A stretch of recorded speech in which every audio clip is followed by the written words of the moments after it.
प्यारे विद्यार्थियों, साथियों, आज हम बात करेंगे ब्रिटिश संविधान की विशेषताएं। अर्थात संपूर्ण विश्व में सबसे प्राचीन और अलिखित संविधान की विशेषताओं के संदर्भ में आज हम आपसे बातें करेंगे, जो कि प्रत्येक प्रकार की प्रतियोगिता परीक्षा में किसी न किसी रूप में निश्चित रूप से पूछा जाता है। तो ध्यान दें, ब्रिटिश संविधान की विशेषताएं। मैंने पिछली वीडियो में ब्रिटिश संविधान के स्रोत के बारे में आपको ठीक से समझाया था। तो यदि आप ब्रिटिश संविधान के स्रोत कौन कौन से इनको समझ गए हैं तो विशेषताओं को समझने में भी आपको कोई परेशानी नहीं है। ये बात स्पष्ट हो चुकी है कि ब्रिटिश संविधान के स्रोत दो प्रकार के हैं, लिखित और अलिखित। ठीक है, अब यहाँ ध्यान देंगे कि अलिखित स्रोत वहाँ मुख्य है। इसी कारण ब्रिटेन का जो संविधान है वह अलिखित संविधान है। वास्तविक रूप में ब्रिटेन के संविधान में हम ये देखते हैं किसी प्रकार के कोई अनुच्छेद नहीं है, एक भी अनुच्छेद नहीं है। उसका कोई संयुक्त राज्य अमेरिका भारत के संविधान की तरह लिखित दस्तावेज नहीं है। वास्तविक रूप में ब्रिटिश राज्य व्यवस्था का जो संचालन किया जाता है वह संवैधानिक परंपराओं के द्वारा किया जाता है, जिन्हें कि अभिसमय की संज्ञा भी दी जाती है। तो सर्वप्रथम मेरे प्राणों से प्यारे विद्यार्थियों, हम प्रतिदिन जो हम एक लेक्चर अपलोड करते हैं इसकी जानकारी आपको हो सके, इसके लिए हमारे यूट्यूब चैनल को सब्सक्राइब अवश्य कीजिएगा। आशा करता हूँ आपने सब्सक्राइब कर दिया होगा। Thank you very much, thank you very much. British संविधान की प्रमुख विशेषताएं ध्यान दें। वास्तव में ब्रिटिश संविधान की जो मैंने 15 विशेषताएं आपके सामने नोट की हैं, मैंने विशेष प्रयास किया है कि एक ही बात शेष ना रहे। इन 15 विशेषताओं में ब्रिटेन के संविधान के बाहरी और आंतरिक सभी तत्व सम्मिलित हो जाते हैं। मतलब वास्तविक रूप में ब्रिटेन का पॉलिटिकल सिस्टम, संविधान है क्या चीज़, इसके आंतरिक और बाहरी ये दोनों ही प्रकार के लक्षण इससे स्पष्ट हो जाएंगे। तो सबसे पहले हम बात लेते हैं क्या ब्रिटेन के संविधान की पहली विशेषता, जिसमें हम प्रमुख विशेषताएं ले रहे हैं। और प्रमुख विशेषताओं में पहली विशेषता है आधुनिक संविधानों में सर्वाधिक प्राचीन संविधान। क्या आधुनिक संविधानों में सर्वाधिक प्राचीन, अर्थात वास्तव में ब्रिटेन का जो संविधान है वो आधुनिक समय के जो लिखित संविधान हैं, जैसे संयुक्त राज्य अमेरिका का संविधान दुनिया का सबसे पहला लिखित संविधान है जो कि 4 मार्च 1789 ईस्वी को लागू किया गया था। इसके बाद में आप भारत, जापान, चीन, स्विट्जरलैंड, इन देशों के संविधानों पर भी दृष्टि डालते हैं तो ये सब भी वास्तविक रूप में हैं संयुक्त राज्य अमेरिका के जो पहला लिखित संविधान है इसके बाद में लिखे गए हैं। तो वास्तव में ब्रिटेन का संविधान आधुनिक संविधान में सबसे प्राचीन संविधान है। आपसे एग्जाम पूछा जा सकता है, क्यों? क्योंकि 450 ईस्वी से, जिसको कि एंग्लो सैक्सन काल बोलते हैं, 450 ईस्वी से मतलब एंग्लो सैक्सन काल से लेकर और हैनोवर काल तक और आज तक, हैनोवर काल से आज तक वर्तमान समय तक धीरे धीरे इस संविधान का क्या हुआ है, विकास हुआ है। तो वास्तव में इसका प्रारंभ 450 ईस्वी में हो गया था एंग्लो सैक्सन काल में। हाँ, बीच में क्रॉमवेल काल आता है तो इसके लिए इसमें थोड़ा सा जो है गति धीमी हो गई थी, अन्यथा हम ये कह सकते हैं कि ब्रिटेन का संविधान प्राचीन संविधान है जिसका प्रारंभ 450 ईस्वी से माना जाता है, जबकि अमेरिका का संविधान तो आधुनिक संविधान है 4 मार्च 1789 ईस्वी को लागू किया गया है। तो आपको यहाँ 2 प्रश्न बन रहे। विश्व का सबसे पहला लिखित संविधान कौन है? संयुक्त राज्य अमेरिका। और प्राचीन संविधान, सर्वाधिक प्राचीन संविधान किसका है? ब्रिटेन का। अलिखित है कोई बात नहीं, लेकिन सबसे प्राचीन संविधान किसका है? ब्रिटेन का है। पहली विशेषता। दूसरी विशेषता विकसित संविधान। भाई वास्तव में ब्रिटेन का संविधान एक विकसित संविधान है। विकसित संविधान क्यों है? क्योंकि ब्रिटेन के संविधान का निर्माण निश्चित समय में संविधान सभा के द्वारा नहीं किया गया, जैसे कि भारत के संविधान का निर्माण, अमेरिका के संविधान का निर्माण, जापान के संविधान का निर्माण संविधान सभा के द्वारा किया गया। संविधान सभा किसको कहते हैं? संविधान निर्माण के लिए गठित प्रतिनिधि सभा को संविधान सभा कहा जाता है। तो संविधान निर्माण के लिए ब्रिटेन में कोई जो है सभा गठित नहीं की गई थी। इसलिए हम ये कह सकते हैं कि ब्रिटेन का संविधान वास्तविक रूप में 450 ईस्वी से और आज तक धीरे धीरे विकास कर रहा है। इसका निश्चित समय में निर्माण नहीं किया गया, मतलब इसका किसी संविधान सभा के द्वारा निश्चित समय में निर्माण नहीं किया गया है, बल्कि हम ये कहेंगे कि लगभग 2000 वर्षों से धीरे धीरे ब्रिटेन के संविधान का विकास हुआ है। इसलिए ब्रिटेन का संविधान एक विकसित संविधान है। कैसे? ब्रिटिश संविधान वास्तविक रूप में विकास के परिणाम स्वरूप ही निरंकुश राजतंत्र से संवैधानिक राजतंत्र में परिणत हो गया है। मतलब प्रारंभ में हम देखते हैं तो ब्रिटेन के अंतर्गत जो शासन व्यवस्था थी वह निरंकुश राजतंत्र था, लेकिन वर्तमान समय में ब्रिटेन में संवैधानिक राजतंत्र है। यस, राजतंत्र तो अब भी है। क्यों? क्योंकि वहाँ पर जो कार्यपालिका का राज्याध्यक्ष है, जो नाम मात्र का अध्यक्ष है, वो राजा होता है, और राजा क्या होता है? वंशानुगत होता है, परंतु उसके हाथों में कोई शक्तियाँ नहीं है। जैसा कि ब्रिटेन के राजा में के बारे में कहा भी जाता है कि ब्रिटेन का राजा राजनीतिक शक्ति की दृष्टि से शून्य है, अर्थात ब्रिटेन का राजा रहता तो सोने के महल में है, लेकिन वह अंदर से स्वर्णिम शून्य है, खाली खाली है। मतलब राजा के बारे में कहा जाता है कि राजा एक प्रकार से स्वर्णिम शून्य है, सोने के महल में रहता है, लेकिन राजनीतिक शक्ति की दृष्टि से वह बिल्कुल शून्य है, खाली है, इसके पास कोई राजनीतिक शक्तियाँ नहीं हैं। इसलिए हम कह सकते हैं कि ब्रिटेन में निरंकुश राजतंत्र से संवैधानिक राजतंत्र में जो परिणत हुआ है ये राज्य व्यवस्था, वास्तव में ये विकास के कारण ही हुआ है। धीरे धीरे विकास के द्वारा, परंपराओं के द्वारा, अभिसमयों के द्वारा ब्रिटेन का जो संविधान है क्या हो गया? निरंकुश राजतंत्र से संवैधानिक राजतंत्र में परिणत हो गया, बदल गया है। तीसरा है अलिखित संविधान। भाई, संयुक्त राज्य अमेरिका का संविधान विश्व का पहला लिखित संविधान है, और अलिखित संविधान की बात आती है तो ब्रिटेन का संविधान एक अलिखित संविधान है। क्यों? क्योंकि ब्रिटेन के संविधान में वास्तविक रूप में संवैधानिक परंपराओं की मात्रा अधिक है। ब्रिटेन की राज्य व्यवस्था वास्तव में संवैधानिक परंपराओं के द्वारा संचालित की जाती है। ब्रिटेन के अंतर्गत अभिसमयों का, परंपराओं का अंश बहुत ज़्यादा है, लिखित अंश नाम मात्र का है, कम है। इसलिए ब्रिटेन का संविधान एक अलिखित संविधान है। इसका मतलब ये नहीं कि ब्रिटेन के संविधान के बारे में हम कहें कि भी वहाँ एक भी लिखित अंश नहीं। 1911, 1949, 1969 इसमें कितने ही संसदीय अधिनियम पारित हुए, तो लिखित अंश बन गया संविधान का। तो लिखित तो है, लेकिन अलिखित अंश बहुत ज़्यादा है। वहाँ पर अभिसमय मतलब संवैधानिक परंपराएँ बहुत ज़्यादा हैं, इसलिए ब्रिटेन का संविधान एक अलिखित संविधान है। एक बात ध्यान रखेंगे, अब क्या संयुक्त राज्य अमेरिका का संविधान लिखित है, भारत का संविधान लिखित है, तो क्या है यहाँ अलिखित अंश नहीं है? नो, ब्रिटेन में भी और भारत में भी ठीक है संविधान लिखित है, लेकिन भारत में भी और संयुक्त राज्य अमेरिका में भी, क्या कर रहा हूँ, भारत में भी और संयुक्त राज्य अमेरिका में भी प्रथाएं और परंपराएं हैं। जैसे अमेरिका में सीनेटी शिष्टाचार की परंपरा है, कार्यपालिका समझौते की परंपरा है, अवकाश नियुक्तियों की परंपरा है। ये सब बातें मैंने अमेरिका के संविधान में समझा दी, आप हमारी प्लेलिस्ट में देख सकते हैं। तो कहने का भावार्थ ये है कि वास्तविक रूप में पूरी दुनिया में किसी भी देश के संविधान के बारे में आप ये नहीं कह सकते हैं कि उस देश का संविधान पूर्ण रूप में लिखित है या पूर्ण रूप में अलिखित है। ब्रिटेन का संविधान अलिखित है पर लिखित अंश भी है, भारत का संविधान लिखित है पर अलिखित अंश भी है, परंपराएं भी है। अमेरिका का संविधान लिखित है लेकिन प्रथाएं परंपराएं मौजूद है। इसलिए किसी संविधान के बारे में ये निष्कर्ष ना निकालें कि भाई वो पूर्ण रूप में लिखित है या पूर्ण रूप में अलिखित है। नहीं, दोनों ही अंश पाए जाते हैं, लेकिन जिस अंश की मात्रा अधिक होती है उसको वही नाम दे दिया जाता है। तो ब्रिटेन के संविधान में किसकी मात्रा अधिक है? प्रथाओं परंपराओं की मात्रा अधिक है, इसलिए इसको अलिखित संविधान का नाम दिया जाता है। यश अलिखित संविधान, इसके बारे में एक विद्वान है ऑग एम जिंक, बहुत अच्छी व्याख्यांश दिए इन्होंने। क्या कह रहे हैं कि वास्तविक रूप में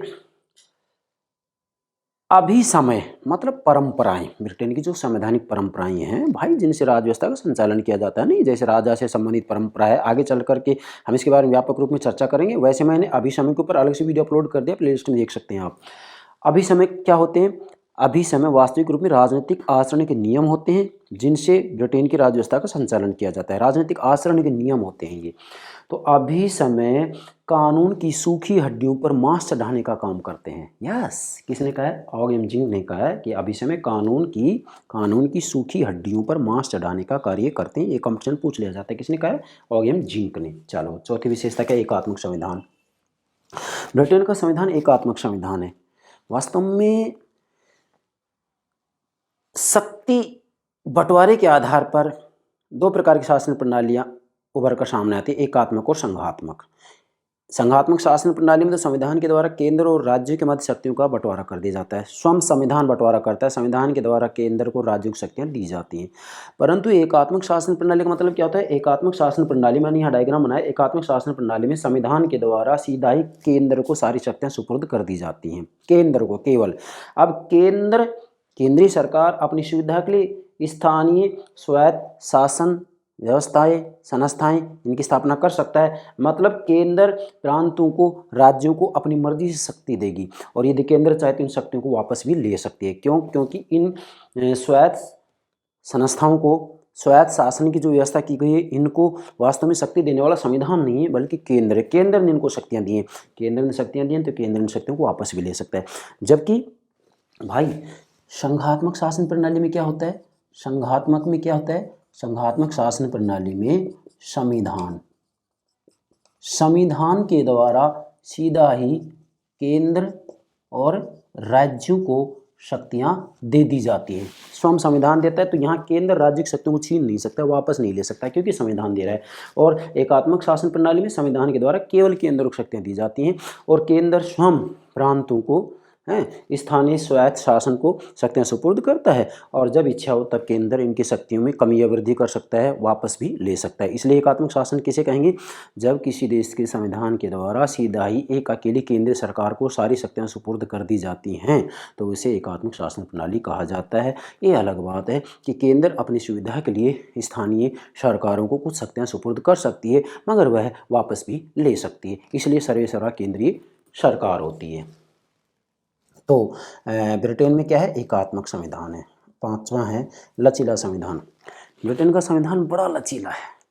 लचीला संविधान किसको कहते हैं? भाई वास्तव में तो संविधान में संशोधन की प्रक्रिया के आधार पर दो प्रकार के संविधान होते हैं, लचीला संविधान, कठोर संविधान। लचीला संविधान किसे कहते हैं? जब किसी देश के अंतर्गत संवैधानिक कानून और साधारण कानूनों को बनाने की प्रक्रिया एक जैसी होती है तो उसे लचीला संविधान कहते हैं। तो ब्रिटेन में वास्तव में संवैधानिक कानून और साधारण कानूनों को बनाने की प्रक्रिया एक जैसी है, इसलिए ब्रिटेन का संविधान लचीला संविधान है। कठोर संविधान किसे कहते हैं?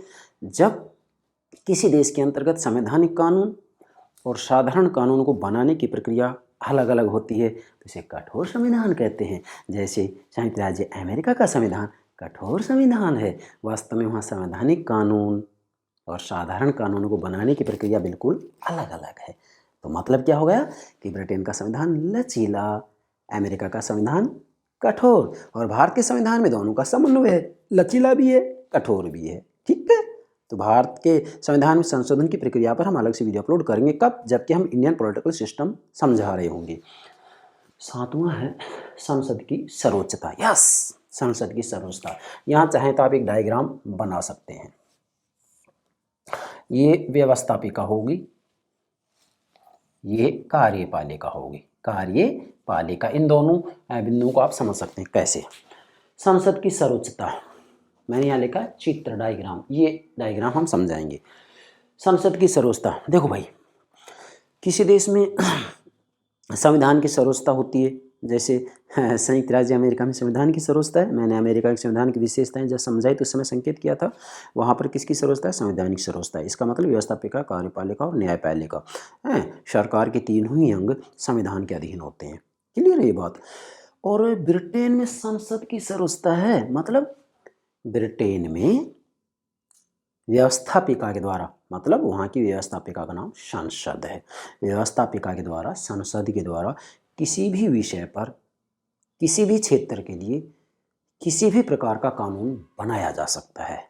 संसद के द्वारा बनाए हुए कानूनों को ब्रिटेन की न्यायपालिका भी अवैध, असंवैधानिक घोषित नहीं कर सकती। मतलब संसद के द्वारा बनाए हुए कानूनों की संवैधानिकता की जांच ब्रिटेन की न्यायपालिका नहीं कर सकती। डी लोलमे ने स्पष्ट रूप में कहा है। किसने? डी लोलमे ने। नोट कीजिएगा, डी लोलमे ने कहा है कि ब्रिटेन की संसद सब कुछ कर सकती है, केवल स्त्री को पुरुष और पुरुष को स्त्री नहीं बना सकती। यस, ब्रिटेन की संसद कितनी शक्तिशाली है, संप्रभु है, सर्वोच्च है। इसके द्वारा बने हुए कानूनों को कोई भी अवैध, अमान्य घोषित नहीं कर सकता। मतलब स्पष्ट है कि ब्रिटेन की संसद किसी विषय पर कोई भी कानून बना सकती है और न्यायपालिका उसकी व्याख्या नहीं कर सकती, न्यायपालिका उसे असंवैधानिक घोषित नहीं कर सकती। संसद सर्वोच्च है, ठीक है, परंतु व्यवहार में नहीं। सिद्धांत व्यवहार में तो मंत्रिमंडल है, वहाँ आगे के बिंदु में ये बात आ जाएंगी। वास्तव में लगता ऐसे है कि संसद सब कुछ है, परंतु व्यवहार में क्या है? व्यवहार में तो हम देखते हैं कि मंत्रिमंडल ने संसद को अपने नियंत्रण में कर रखा है, जबकि इस बिंदु से स्पष्ट हो रहा है कि संसद के अधीन मंत्रिमंडल है। इसलिए ब्रिटेन के संविधान, सिद्धांत और व्यवहार में भारी अंतर है। इन सब बातों को हम आगे बिंदु के माध्यम से स्पष्ट करेंगे। तो ध्यान दें, जैसे ये 9वां बिंदु है, इसमें सारी बातें आ जाएंगी। संसद की सर्वोच्चता होगी। 7वां है संसदात्मक कार्यपालिका। भाई वास्तव में व्यवस्थापिका और कार्यपालिका के आपसी संबंधों के आधार पर दो प्रकार की शासन प्रणालियां उभर कर सामने आती हैं, अध्यक्षात्मक, संसदात्मक। अध्यक्षात्मक शासन प्रणाली का सर्वश्रेष्ठ उदाहरण कौन सा है? अमेरिका। और संसदात्मक शासन प्रणाली का सर्वश्रेष्ठ उदाहरण कौन सा है? ब्रिटेन। संसदात्मक शासन प्रणाली की तो जननी है ब्रिटेन, माँ है। तो संसदात्मक शासन प्रणाली का मतलब ये है कि ब्रिटेन में कार्यपालिका व्यवस्थापिका में से निकलती है। पहले सांसद चुने जाएंगे, फिर जिस दल को बहुमत मिलता है उसमें से मंत्रिमंडल का गठन होता है। तो ये मंत्री कहाँ से निकलते हैं? व्यवस्थापिका में से निकलते हैं। कार्यपालिका व्यवस्थापिका के प्रति उत्तरदायी होती है। उत्तरदायित्व का सिद्धांत महत्वपूर्ण होगा संसदात्मक शासन प्रणाली का। कार्यपालिका और व्यवस्थापिका में घनिष्ठ संबंध होगा। क्यों? क्योंकि व्यवस्थापिका कार्यपालिका के खिलाफ अविश्वास प्रस्ताव ला सकती है। अविश्वास प्रस्ताव पारित हो गया तो कार्यपालिका मतलब मंत्रिमंडल को त्यागपत्र देना पड़ेगा। कार्यपालिका भी व्यवस्थापिका का विघटन करवा सकती है, मतलब लोक सदन का है। वहाँ जो संसद है, संसद दो सदनीय है, दो सदन है, लोक सदन, लोकसभा। तो लोक सदन का ये जो कार्यपालिका है वह विघटन कर सकती है। तो वास्तव में संसदात्मक शासन प्रणाली या संसदात्मक कार्यपालिका क्यों है? क्योंकि वहाँ जो कार्यपालिका है वो व्यवस्थापिका में से निकलती है और व्यवस्थापिका के प्रति उत्तरदायी होती है, और व्यवस्थापिका और कार्यपालिका का कार्यकाल भी अनिश्चित होता है, क्योंकि ये दोनों एक दूसरे को समय से पहले हटा सकते हैं। कैसे? व्यवस्थापिका अविश्वास प्रस्ताव के माध्यम से और कार्यपालिका इसका विघटन करा सकती है। ज़्यादा व्याख्या करने की आवश्यकता नहीं है। क्यों? क्योंकि मैंने संसदात्मक कार्यपालिका या संसदात्मक शासन प्रणाली के ऊपर अलग से वीडियो अपलोड कर दिया, प्लेलिस्ट में देखिएगा। यस, अब ये संसद सर्वोच्चता यहाँ वास्तव में इसका मतलब ये होगा कि व्यवस्थापिका जो भी कानून बनाती है उनको वहाँ की न्यायपालिका अवैध या अमान्य घोषित नहीं कर सकती है, उनकी व्याख्या नहीं कर सकती है। बस ये ध्यान रखना है, ठीक है। 8वां है मिश्रित शासन प्रणाली। भाई बहुत महत्वपूर्ण विशेषता है ये कि ब्रिटेन के संविधान का जब हम अध्ययन करते हैं तो वास्तव में वहाँ मिश्रित शासन प्रणाली है। कैसे? कि वहाँ राजतंत्र भी है, कुलीन तंत्र भी है, लोकतंत्र। मैंने संक्षिप्त में लिखा है रा मतलब राजतंत्र, कु मतलब कुलीन तंत्र, और लोकतंत्र भी है। मतलब ब्रिटेन में राजतंत्र भी है वर्तमान समय में, कुलीन तंत्र भी है और लोकतंत्र भी। कैसे है भाई? राजतंत्र इसलिए है कि ब्रिटेन में कार्यपालिका दो भागों में विभक्त है, एक राज्याध्यक्ष, दूसरा शासनाध्यक्ष। राज्याध्यक्ष वहाँ राजा है, शासनाध्यक्ष वहाँ का प्रधानमंत्री होता है। यस, तो राज्याध्यक्ष निर्वाचित है या वंशानुगत है? राज्याध्यक्ष वहाँ वंशानुगत है। जो राज्याध्यक्ष है वो राजा होता है और राजा वंशानुगत है। अब वंशानुगत है तो जिस देश का राज्याध्यक्ष वंशानुगत होता है उसे राजतंत्र कहा जाता है। इसलिए ब्रिटेन में राजतंत्र है, भारत में क्या है? गणतंत्र, क्योंकि हमारा राज्याध्यक्ष निर्वाचित है, राष्ट्रपति निर्वाचित ही तो है। शासनाध्यक्ष भारत का कौन है? प्रधानमंत्री। यस भाई, संसदात्मक शासन प्रणाली में कार्यपालिका के 2 प्रधान होते हैं। कार्यपालिका 2 भाग में विभक्त होती है, नाम मात्र के और वास्तविक हैं। एक को राज्याध्यक्ष कहते हैं, दूसरे को शासनाध्यक्ष कहते हैं। भारत में राज्याध्यक्ष राष्ट्रपति है, शासनाध्यक्ष प्रधानमंत्री है। ब्रिटेन में राज्याध्यक्ष कौन है? राजा है। शासनाध्यक्ष कौन है? प्रधानमंत्री। और अमेरिका में सीधी सी बात है, कार्यपालिका विभक्त नहीं होती, कार्यपालिका का एक अध्यक्ष होता है। अमेरिका का राष्ट्रपति ही राज्याध्यक्ष है, राष्ट्रपति शासनाध्यक्ष है। राष्ट्रपति ही नाम मात्र का है, राष्ट्रपति ही वास्तविक है। अध्यक्षात्मक शासन प्रणाली में कार्यपालिका का एक ही अध्यक्ष होता है। ये नोट करना है एग्जाम में, ये बहुत महत्वपूर्ण प्रश्न बनता है। ठीक है भाई। दूसरा है कुलीन तंत्र। यस, ब्रिटेन में संसद के 2 सदन है, 1 सदन है। भाई ब्रिटेन में द्विसदनीय व्यवस्थापिका के सिद्धांत को अपनाया गया है। मतलब व्यवस्थापिका के संगठन के लिए या तो 1 सदनीय व्यवस्थापिका होती है या द्विसदनीय व्यवस्थापिका होती है। चीन में 1 सदनीय व्यवस्थापिका है। भारत में, ब्रिटेन में, जापान में, अमेरिका में, स्विट्जरलैंड में सब जगह द्विसदनीय व्यवस्थापिका है, मतलब व्यवस्थापिका के 2 सदन है। तो ब्रिटेन में भी व्यवस्थापिका के 2 सदन है। तो इन 2 सदनों के नाम क्या है? लोक सदन, लॉर्ड सभा। लोक सदन प्रथम सदन है, लॉर्ड सभा द्वितीय सदन है।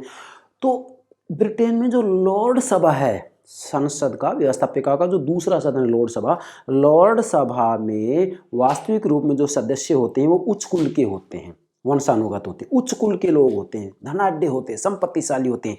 इसलिए ब्रिटेन में कुलीन तंत्र भी है। भाई ब्रिटेन में कुलीन तंत्र की प्रतीक संस्था कौन सी है? लॉर्ड सभा। राजतंत्र का प्रतीक कौन है? राजा।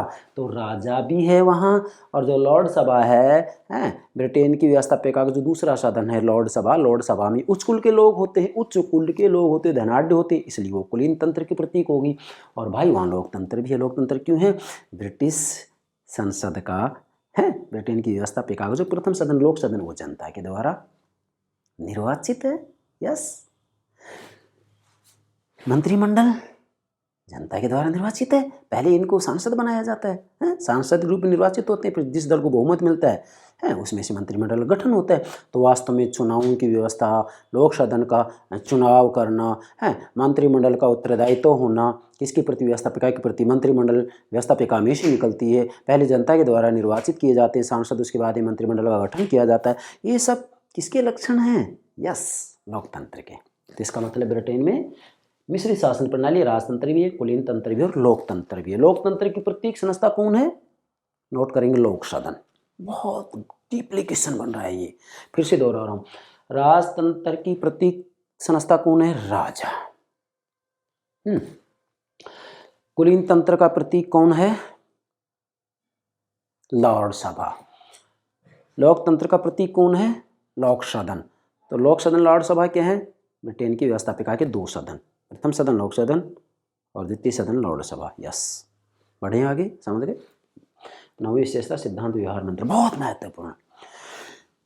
पूरी दुनिया के संविधानों का जब हम तुलनात्मक पद्धति से अध्ययन करते हैं तो वास्तव में ब्रिटेन का संविधान ही एक ऐसा संविधान है जिसमें सिद्धांत और व्यवहार में बहुत ज़्यादा अंतर है। अंतर तो सब देशों के संविधानों में है, सिद्धांत और व्यवहार में। भारत में भी है, अमेरिका में भी है, सब जगह देखने के लिए मिलेगा सिद्धांत व्यवहार में अंतर। परंतु ये अंतर भाई ब्रिटेन में सबसे ज़्यादा है, इसलिए इसका लक्षण बन जाता है। अर्थात वास्तव में देखते हैं हम तो ब्रिटेन के संविधान में सिद्धांत रूप में क्या है? निरंकुश राजतंत्र लगता है, लेकिन व्यवहार में वहाँ संवैधानिक राजतंत्र है। ब्रिटेन में हम देखते हैं कि सिद्धांत में तो ऐसा लगता है कि वहाँ की संसद संप्रभु है, जैसा कि यहाँ लिखा हुआ है संसद की सर्वोच्चता। सिद्धांत में ब्रिटेन में संसद की सर्वोच्चता है, संसद संप्रभु है, संसद कैसा भी कानून बना सकती है, मंत्रिमंडल संसद के अधीन है। लेकिन व्यवहार में हम ये पाते हैं कि मंत्रिमंडल सर्वे सर्वा है। यस, आज कार्यपालिका पूरी दुनिया में शक्तिशाली हो गई है। तो ऐसा लगता है व्यवहार में क्या है, भी सत्य भी है ये कि व्यवहार में वास्तव में कार्यपालिका शक्तिशाली है, मतलब मंत्रिमंडल शक्तिशाली है और स्वयं संसद मंत्रिमंडल के अधीन है। ये व्यवहार की स्थिति है, समझ गए। तो वास्तव में ब्रिटेन के संविधान में सिद्धांत व व्यवहार में अंतर पाया जाता है। और इस 9वें बिंदु के लिए मैंने यहाँ एक वाक्यांश से लिखा है, ऑग व जिंक कह रहे हैं कि सभी शासनों में सिद्धांत व व्यवहार में पर्याप्त अंतर पाया जाता है, लेकिन जिस प्रकार यह अंतर ब्रिटिश शासन व्यवस्था का आधार बना हुआ है वैसा अन्यत्र कहीं नहीं है। मतलब ब्रिटेन में ये सबसे ज़्यादा अंतर है अन्य देशों में भी, लेकिन सबसे ज़्यादा ब्रिटेन के संविधान में सिद्धांत व व्यवहार में अंतर पाया जाता है। इसके और भी जो है कितने ही उदाहरण आप दे सकते हैं। ठीक है भाई। 10वां विधि का शासन। भाई वास्तव में ब्रिटेन के संविधान की ये बहुत महत्वपूर्ण विशेषता है, विधि का शासन। विधि के शासन की अवधारणा किसने दी थी? डायसी ने, ब्रिटेन के अंतर्गत। तो विधि के शासन के लिए कौन सा देश प्रसिद्ध है? ब्रिटेन ही प्रसिद्ध है। यह अवधारणा किसने दी थी? डायसी ने। तो वास्तव में ब्रिटेन के अंतर्गत व्यक्ति विशेष की इच्छा से शासन का संचालन नहीं किया जाता है, नो, बल्कि कानून के द्वारा शासन का संचालन किया जाता है।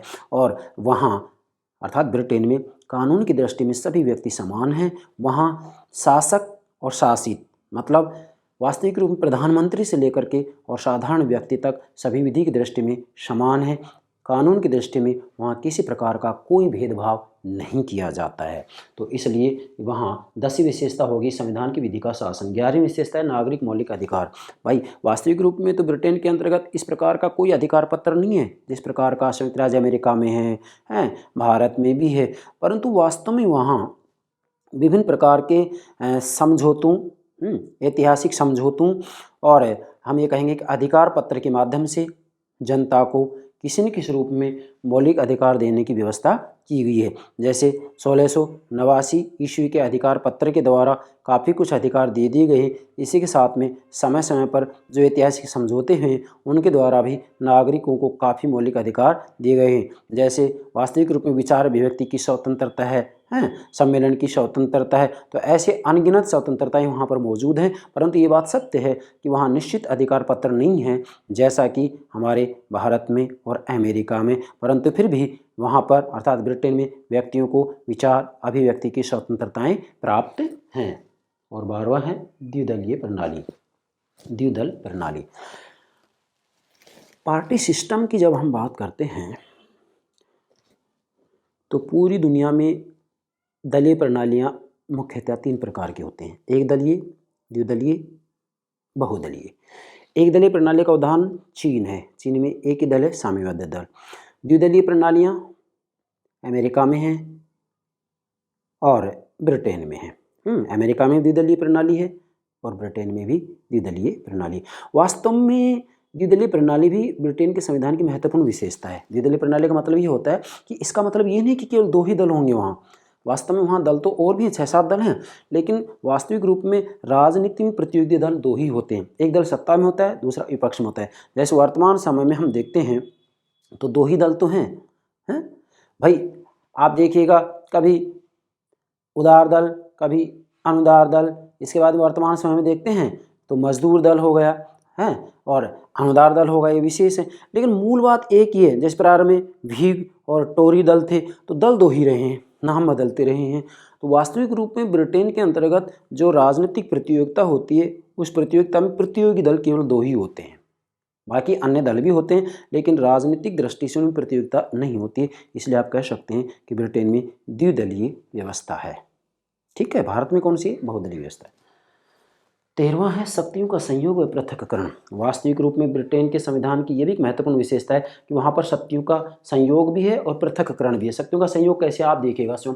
कार्यपालिका व्यवस्थापिका में से निकल रही है। कार्यपालिका व्यवस्थापिका के उत्तरदायी है। व्यवस्थापिका कार्यपालिका के खिलाफ अविश्वास प्रस्ताव ला सकती है। कार्यपालिका व्यवस्थापिका मतलब लोक सदन का विघटन कर सकती है। इन दोनों में घनिष्ठ संबंध है। तो वास्तव में ऐसी स्थिति में देखा जाए तो शक्ति पृथक्करण नहीं है बल्कि शक्तियों का क्या है? संयोग है। शक्ति मीन्स व्यवस्थापिका, कार्यपालिका, न्यायपालिका, इनको शक्तियाँ कहाँ जा रहा है यहाँ तो शक्तियों का संयोग हो रहा है। आप देखिएगा स्वयं व्यवस्थापिका और कार्यपालिका में घनिष्ठ संबंध है। क्यों? क्योंकि यहाँ पर संसदात्मक शासन प्रणाली है, संसदात्मक कार्यपालिका है, इसलिए शक्तियों का संयोग व पृथक्करण भी है। पृथक्करण कैसे? कि न्यायपालिका इन दोनों से बिल्कुल अलग है, पृथक है। ये बात सत्य है कि न्यायपालिका को न्यायिक पुनरावलोकन का अधिकार नहीं दिया गया है, लेकिन फिर भी न्यायपालिका स्वतंत्र है। इसलिए वास्तव में ब्रिटेन में शक्तियों का संयोग और पृथक्करण ये अपनाया गया है। ठीक है। और 14वां है धर्म राज्य व धर्मनिरपेक्षता का संयोग। बहुत महत्वपूर्ण बात है। वास्तविक रूप में ब्रिटेन के संविधान की ये अद्भुत विशेषता है कि वहाँ धर्म राज्य भी है और वह साथ में धर्मनिरपेक्षता का संयोग है। मतलब धर्म राज्य भी है, धर्मनिरपेक्ष भी है। धर्म राज्य तो क्यों है? क्योंकि ब्रिटेन का जो राजा होता है वह वास्तविक रूप में प्रोटेस्टेंट धर्म का अनुयायी होता है। मतलब वह प्रोटेस्टेंट धर्म का होना चाहिए, कैथोलिक धर्म का नहीं होना चाहिए। तो ये तो क्या होगा? धर्म राज्य। लेकिन राजा के अलावा अन्य जो पद होंगे उसमें इस प्रकार का कोई प्रतिबंध नहीं है, चाहे वह प्रोटेस्टेंट धर्म का हो चाहे वह कैथोलिक धर्म का हो, किसी का भी हो सकता है, किसी का भी हो सकता है। तो इसका मतलब धर्मनिरपेक्षता का तत्व भी मौजूद है। तो इसलिए आप कह सकते हैं ब्रिटेन के संविधान में धर्म राज्य व धर्मनिरपेक्षता के तत्व मौजूद हैं, मतलब दोनों का संयोग है। और अंतिम विशेषता है द्विसदनात्मक व्यवस्थापिका। बहुत महत्वपूर्ण बात है भाई। जब व्यवस्थापिकाओं के संगठन की बात करते हैं, दो ही प्रकार की व्यवस्थापिकाएं होती हैं या तो एक सदनी व्यवस्थापिका या द्विसदनी व्यवस्थापिका। मतलब व्यवस्थापिका में या तो एक सदन होगा या दो सदन होंगे। जैसे चीन में व्यवस्थापिका में एक ही सदन है, उस व्यवस्थापिका का नाम क्या है? चीन की व्यवस्थापिका का नाम क्या है? राष्ट्रीय जन कांग्रेस। यस। बाकी भारत में व्यवस्थापिका में दो सदन हैं। कौन कौन? लोकसभा, राज्यसभा। अमेरिका में दो सदन है, क्या नाम है?